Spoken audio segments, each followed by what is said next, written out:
आज है मोहिनी एकादशी और मोहिनी एकादशी की कथा सुनते हैं। बोलो विष्णु भगवान की जय।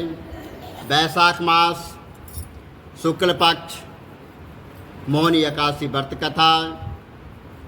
वंदे देव उमां पतेश्वरगुरुं वंदे जगत्कारिणं वंदे पन्नकभूषणं मृगधरं वंदे पशूनां पते वंदे सूर्यशाङ्कवन्दिनेनं वंदे मुकुन्दं प्रियान् वंदे भक्तजनार्तिहृदयं वंदे शिवं शंकरः। बोलो। युधिष्ठिर बोले कि हे जनार्दन, शुक्ल पक्ष की एकादशी का क्या नाम है और उसका क्या फल है, उसकी विधि क्या है, सो मुझसे कहिए। तब भगवान श्री कृष्ण बोले कि हे धर्मनंदन, पहले रामचंद्र जी के पूछने पर जिस कथा को वशिष्ठ जी ने कहा था उस कथा को मैं कहता हूँ, आप सुनिए। भगवान श्री रामचंद्र जी बोले कि हे भगवान, सब पाप और दुखों को दूर करने वाले सब व्रतों में श्रेष्ठ व्रत मैं सुनना चाहता हूँ। हे महामुनि, सीता के वियोग के दुखों को मैं भोग चुका हूँ और इससे भयभीत होकर मैं आपसे पूछता हूँ। तो वशिष्ठ जी बोले कि हे राम, तुमने अच्छा प्रश्न किया है, तुम्हारी बुद्धि श्रद्धा युक्त है, तो तुम्हारा नाम लेने से मनुष्य पवित्र हो जाता है, तो भी संसार के हित के लिए पवित्र करने वाले व्रतों में उत्तम और पवित्र व्रत को मैं कहूँगा। मेरा यह वचन सुनिए। हे राम, वैशाख शुक्ल पक्ष में जो एकादशी है उसका नाम जो है मोहिनी है और वह सब पापों को दूर करती है। और मैं सत्य कहता हूँ कि इसके व्रत के प्रभाव से प्राणी मोह जाल और पातकों के समूह से छूट जाता है। हे राम, इस कारण यह आप शरीर के मनुष्यों के करने योग्य है। यह पापों को दूर करने वाली और दुखों को नष्ट करने वाली है। हे राम, इस शुभ कथा को एकाग्र से सुनो। सरस्वती के तट पर भद्रावती नाम की सुंदर पुरी है और वहाँ पर द्युतिमान नाम का एक राजा वहाँ पर राज्य करता था और वह धैर्यवान सत्यवादी राजा चंद्रवंश में वहाँ पर पैदा हुआ था। वह कर्म में प्रवृत्ति रखने वाला धनपाल के नाम से प्रसिद्ध था। प्याव, यज्ञशाला, तालाब, बगीचा आदि को बनवाता था। शांत स्वरूप और भगवान के भक्त उस वैश्य के सुमन, द्युतिमान, मेधवी, सकृति और दृष्ट बुद्धिमान के 5 पुत्र थे। जो 5वां दृष्ट बुद्धि बड़ा पापी था, वैश्यों के रमण में तथा दुष्टों से बातचीत करता और जुआ आदि का उसको जो है व्यसन था। प्राय स्त्री से गमन करता था। देवता, अतिथि, वृद्ध और पितृ और ब्राह्मणों आदि का वो कभी जो है सत्कार, उनका पूजा नहीं करता था और वह अन्याय और दुष्ट था। पिता के धन को नष्ट करता रहता था। अभक्ष्य वस्तुओं को खाता। वह पापी सदा मदिरा पीता था। उसके पिता ने उसको वैश्य के गले में वाहिन डालकर घूमते हुए देखा तो उसे घर से निकाल दिया और बंधुओं ने भी उसको अलग कर दिया। उसने अपने शरीर के आभूषण भी जो है जितने थे वो सब नष्ट कर दिए। धन के नष्ट होने से वैश्यों ने भी उसको निंदा करके उसको त्याग दिया और वस्त्रहीन और भूख से व्याकुल होकर वह चिंता करने लगा कि मैं क्या करूं और कहाँ जाऊं और किस उपाय से मेरे प्राण बचे रहे। फिर उसी नगर में वह चोरी करने लग गया। राजा के सिपाही उसको पकड़ लेते थे, किंतु पिता के भय से उसे छोड़ देते थे। कई बार वह पकड़ा गया और छोड़ दिया गया। फिर वह दुराचारी, दुष्ट बुद्धि, मजबूत बेड़ियों से बंध गया और कोड़ों की मार लगाकर उसको कई बार जो है पीड़ित कर दिया गया। उसने कहा कि हे मंदबुद्धे, तू मेरे देश में मत रहे। ऐसा कहकर राजा ने उसकी बेड़ी कटवा दी और वह राजा के डर से निर्जन वन में चला गया, जहाँ जो है तो भूख प्यास से पीड़ित होकर इधर उधर घूमने लगा। फिर सिंह की तरह मृग और शूकर और चितों को मारकर उनको जो है तो खाने लग गया और वन में रहने लगा। वन में विचरने लगा। पशु पंछी, चकोर, मोर, कंक, तीतर और मूषकों को मारने लग गया और इसके अतिरिक्त और जीवों को भी मारने लग गया। निर्दयी जो है दृष्ट बुद्धि पूर्व जन्म के पापों से पाप रूपी कीचड़ में फंस गया। दुख शोक से और युक्त होकर वह दिन रात चिंता करता रहता था।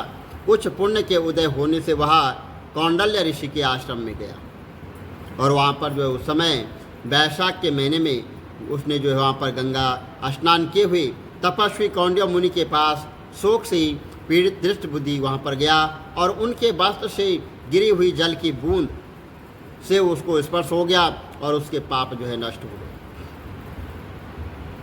दृष्ट बुद्धि प्रणाम करके बोला कि हे ब्राह्मण, प्रायश्चित बताओ जिससे बिना यत्न किए जन्म भर के पापों का नाश हो जाए।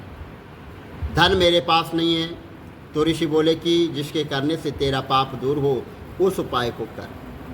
तू सावधान चिंतन से सुन और वैशाख शुक्ल पक्ष में जो मोहिनी नाम की जो एकादशी आएगी उसका व्रत कर और वह मनुष्य के सुमेरु के समान पापों को नष्ट कर देती है।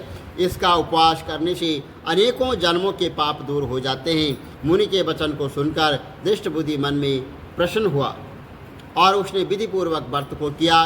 हे नृपश्रेष्ठ, इस व्रत के करने से उसके सब जो है पाप दूर हो गए।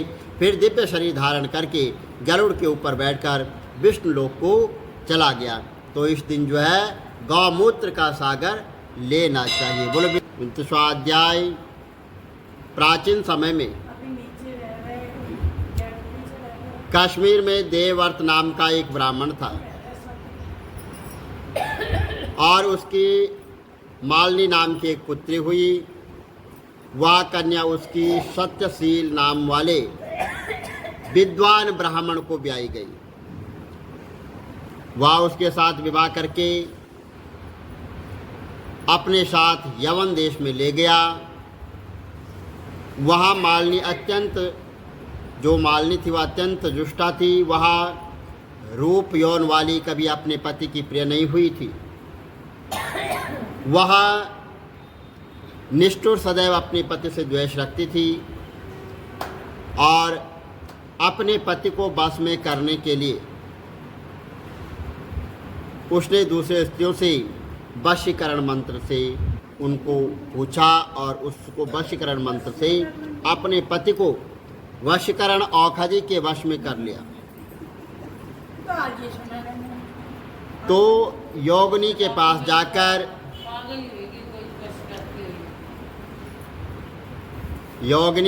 जाकर तुमको दिव्य औषधि देगी जिससे तेरा पति अवश्य तेरे वश में हो जाएगा।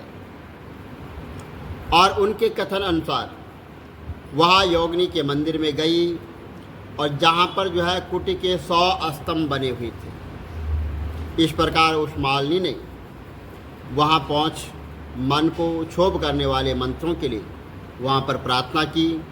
फिर उसने हीरा जड़ी हुई स्वर्ण की अंगूठी उस योगिनी को भेंट की और योगिनी पति के अपमान से दुखी हृदय जानकर कहने लगी कि हे रक्षा चूर्ण तुमको मैं देती हूँ। यह संपूर्ण प्राणियों को बस में करने वाला है और यह जो चूर्ण है अपने पति को देकर उसकी ग्रीवा की रक्षा करना। तेरा पति तेरे वश में हो जाएगा। तेरे बुरे चरित्रों को देखकर भी तुमको कुछ नहीं कहेगा। वह चूर्ण को लेकर घर आई और संध्या के समय दूध में मिलाकर अपने पति को दिया। उस चूर्ण को पीने से उसको कुष्ठ रोग हो गया और वह दिनों दिन उस कुष्ठ रोग बढ़ता गया। ऐसा चलता गया, बढ़ता गया, चलता गया तथा उसके गौस्थान में कीड़े पड़ गए। जब उसके पति की ऐसी दशा हो गई तो वह इच्छापूर्वक विचारने लगी। तब उसका पति पीड़ा के मारे त्राई त्राई पुकारने लगा और कहने लगा, मैं तेरी शरण में हूँ, तू मेरी रक्षा कर। मैं कभी परिस्थिति की इच्छा नहीं करता, तेरा दास हूँ, तेरी रक्षा कर। अपनी पति की ऐसी दशा देखकर वह बहुत घबराई और सोचने लगी कि यदि यह मर गया तो मैं सब श्रृंगारों से विहीन हो जाऊंगी।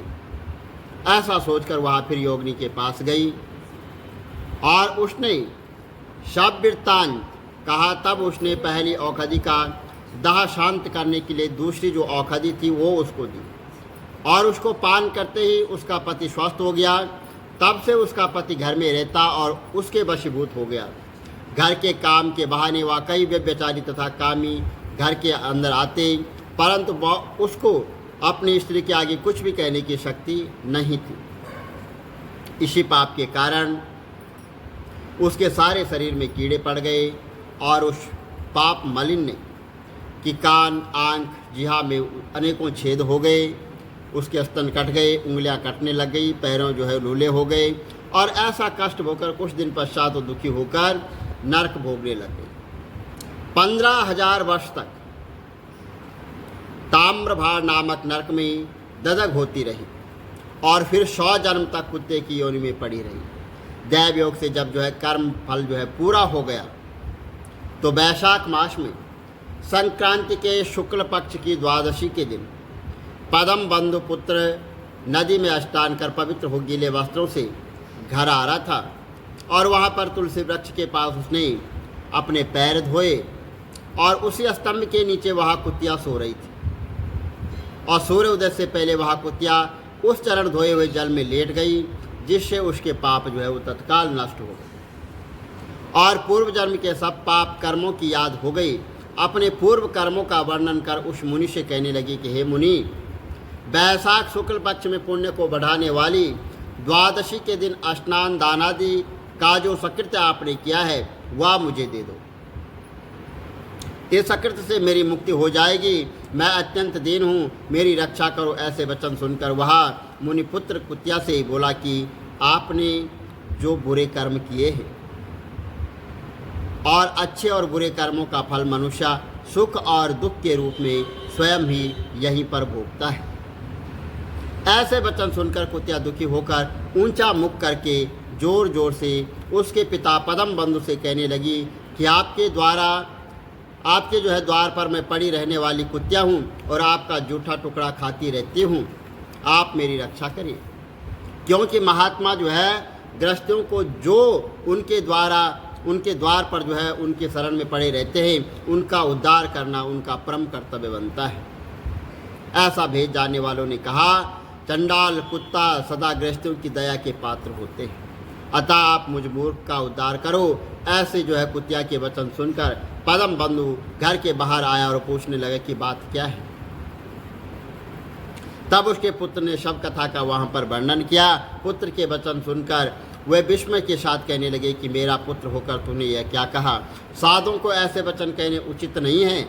संपूर्ण प्राणी परोपकार के लिए ही है। चंद्रमा, सूर्य, पवन, पृथ्वी, अग्नि, जल, चंदन, वृक्ष और महात्मा सभी जो है तो वो परोपकारी में लगे रहते हैं।